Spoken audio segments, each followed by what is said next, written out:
Falcon chairman Amardeep Kumar పై LOC జారీ చేశారు పోలీసులు. ఫాల్కన్ స్కామ్ కేసుకు ఈడీకి రిఫర్ చేశారు సైబరాబాద్ పోలీసులు. పెట్టుబడుల పేరుతో భారీగా వసూళ్లు చేసిన అమర్దీప్ కుమార్ దేశవ్యాప్తంగా 1700 కోట్లు వసూలు చేశాడు. చిన్న పెట్టుబడులతో పెద్ద కంపెనీల్లో పెట్టి అధిక లాభాలు అంటూ మోసం చేశాడు. ఇప్పటికే దుబాయ్ చెక్కేసిన ఫాల్కన్ ఎండీ, సిఇఓలకు లుకౌట్ నోటీసులు ఇచ్చారు. 14 షెల్ కంపెనీలు ఏర్పాటు చేసి డబ్బులు వసూలు చేశారు. జల్సాల కోసం చార్టెడ్ ఫ్లైట్ కొని విదేశాల్లో తిరిగాడు. కేసు నమోదు చేసి దుబాయ్కు పారిపోయాడు.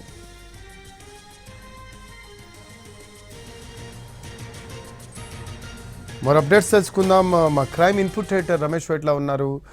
రమేష్ వైట్ల, ఫాల్కన్ చైర్మన్ అమర్దీప్ కుమార్ పై ఎల్ఓసి జారీ చేసినట్టు మనకి సమాచారం. లేటెస్ట్ అప్డేట్స్ ఏంటి?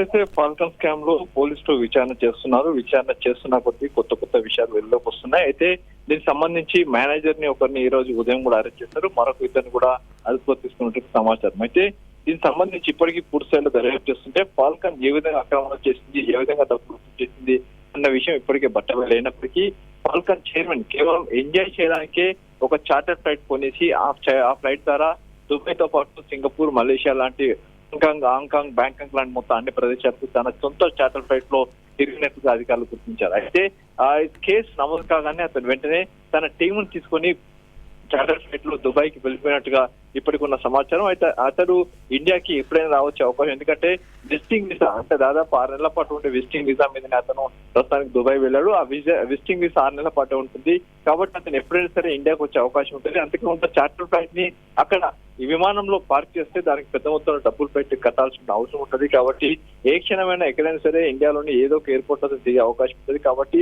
ఈ నేపథ్యంలోనే ఎల్ఓసి జారీ చేసినట్లు అధికారులు చెప్తున్నారు. ఇప్పటికీ ఎల్ఓసి అన్ని ఎయిర్పోర్ట్లతో పాటు సీ పోర్ట్స్ అన్నిటి కూడా అప్రమత్తం చేశామని చెప్తున్నారు. మరోవైపు చూసినట్లయితే ఈ స్కామ్ సంబంధించి పెద్ద మొత్తంలో అవుతున్న డబ్బులు మొత్తాన్ని కూడా విదేశాలకు తరలించాడు. 14 షెల్ కంపెనీలు ఏర్పాటు చేసి ఆ షెల్ కంపెనీల ద్వారా ఈ డబ్బు మొత్తాన్ని కూడా హవాలా మనీ లాండరింగ్ ద్వారా విదేశాలకు పంపించి విదేశాల్లో కొన్ని కంపెనీలు పెట్టి అక్కడ వ్యాపారం చేస్తున్నట్లుగా అధికారులు గుర్తించారు. ఆ మేరకు పూర్తి డాటా కూడా ఇప్పటికి రావడం జరిగింది.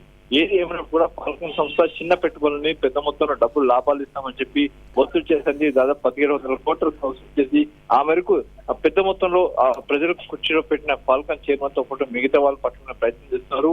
మొత్తం 19 మంది నిందితులు ఉంటే అందులో 3 ఇప్పటికీ అరెస్ట్ చేశారు. ఇంకా వాళ్ళ కోసం గాలిస్తున్నట్లు అధికారులు చెప్తున్నారు. Right, thanks for updates Ramesh Vaitla.